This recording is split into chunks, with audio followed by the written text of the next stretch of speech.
कहानी उस जंग की जिसमें गाजर मूली की तरह काटे गए थे अंग्रेज। ब्लैक होल भारत के इतिहास की एक अहम घटना है। 21 जून 1756 ईस्वी की यह घटना अंग्रेज़ों के लिए बहुत शर्मनाक थी।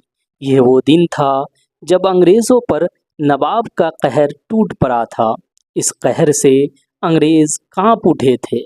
इसे अंग्रेज़ों की बदनसीबी कह लीजिए या इत्तेफाक। अंग्रेज उसी काल कोठरी में घुट घुट कर दम तोड़ने को मजबूर थे जिसमें कभी वह भारत के लोगों को कैद करके रखते थे। कहानी कुछ इस तरह है। 18वीं सदी के आसपास का ज़माना था। अंग्रेज़ों की ईस्ट इंडिया कंपनी भारत में धीरे धीरे अपना पैर पसार रही थी। बंगाल में भी कंपनी ने अपनी ताकत बढ़ानी शुरू कर दी थी। अंग्रेज़ सारे नाजायज़ हथकंडे अपना रहे थे, कारोबार में धांधली कर रहे थे, भारत के लोगों पर जोरों जुल्म ढा रहे थे और यहाँ तक कि नवाब सिराजुद्दौला के रास्ते में भी रुकावटें पैदा करने लगे थे। नवाब इस पर गुस्सा हो गए थे और अंग्रेज़ों को सख्त चेतावनी दे दी, लेकिन अंग्रेज़ कहाँ बाज आने वाले थे अपनी हरकतों से।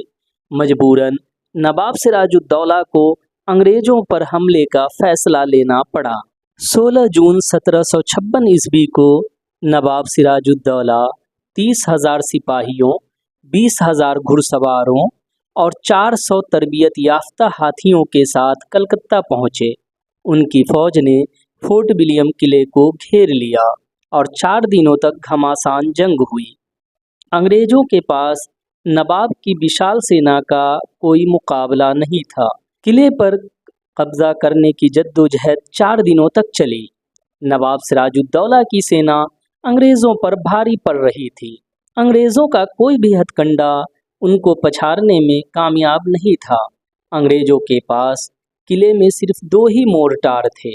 वे भी किसी काम के नहीं थे क्योंकि स्टोर में मौजूद बारूद में नमी आ गई थी। अंग्रेज़ अपने फंदे में खुद फंस गए थे। हुआ यूँ था कि उन्होंने अपने घरों में आग लगवा दी थी। आग लगवाने का मकसद था कि नवाब को रास्ते में रोक लिया जाएगा, उनकी फ़ौज को आगे नहीं बढ़ने देंगे। और आग लगाने के बाद उनके जो परिवार के लोग थे सबको अंग्रेज किले में ले आए थे। लेकिन जब लड़ाई में वे फंस गए किले पर, जब सिराजुद्दौला का कब्जा होने वाला था तो उनके परिवार और बच्चे भी उस किले में फंस गए और इस तरह उन्होंने जो गड्ढा खोदा था सिराजुद्दौला के लिए वो उनकी ही कब्रगाह बन गया। 2 दिन की लड़ाई के बाद 18 जून को गवर्नर रोजर ड्रेक किले में मौजूद महिलाओं, बच्चों और कुछ अंग्रेज सिपाहियों को छोड़कर नदी के रास्ते भाग गए। अब अंग्रेजों की सेना मजिस्ट्रेट जॉन जेफन्या हॉलवेल के हाथों में थी। नवाब की सेना ने 20 जून को किले पर आखिरी बार हमला बोला। इस जंग ने अंग्रेज़ों को बुरी तरह तहस नहस कर दिया था। दोपहर तक अंग्रेज़ों के 25 जवान मारे जा चुके थे, 70 घायल हो गए थे और सिर्फ 14 सिपाही ही लड़ाई के लिए बचे थे। शाम तक नवाब के सैनिकों ने किले को हर तरफ से घेर लिया। एक डच सिपाही ने अंग्रेज़ों से बगावत करते हुए नवाब की सेना के लिए नदी की तरफ मौजूद किले का छोटा सा दरवाज़ा उड़ा दिया। इसके बाद जॉन हॉलवेल ने किले को नवाब को सौंप देना ही बेहतर समझा, यानी अंग्रेज़ों ने सरेंडर कर दिया। इसके साथ ही ये जंग बंद हो गई।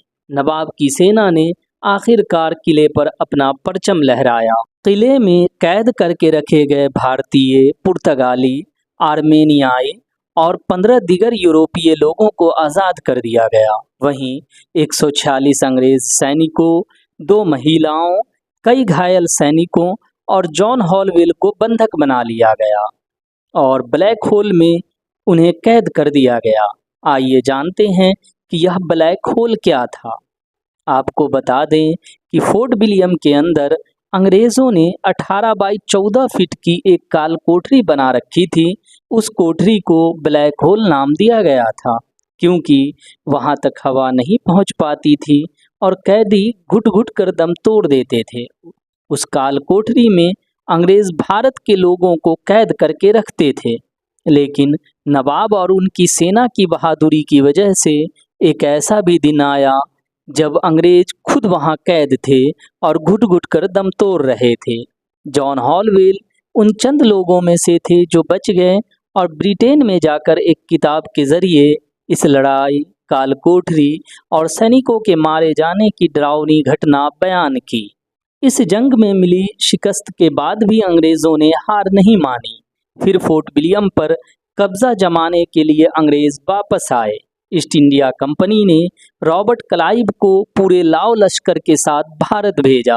इस बार माहौल अंग्रेजों के पक्ष में था। उन्हें मीर जाफर जैसे गद्दार का साथ मिला। मीर जाफर की गद्दारी नवाब को भारी पड़ी और सिराजुद्दौला यह जंग हार गए। जनवरी 1757 ईस्वी को अंग्रेजों ने प्लासी का युद्ध जीतकर फिर से किले पर कब्जा कर लिया। प्लासी की यह जंग अंग्रेजों के लिए बहुत बड़ी कामयाबी थी, क्योंकि भारत पर कब्जे का उनका रास्ता साफ हो चुका था। दोस्तों, यह कहानी कैसी लगी कमेंट करके बताएं। यह वीडियो पसंद आया हो तो इसे लाइक और शेयर करना ना भूलें।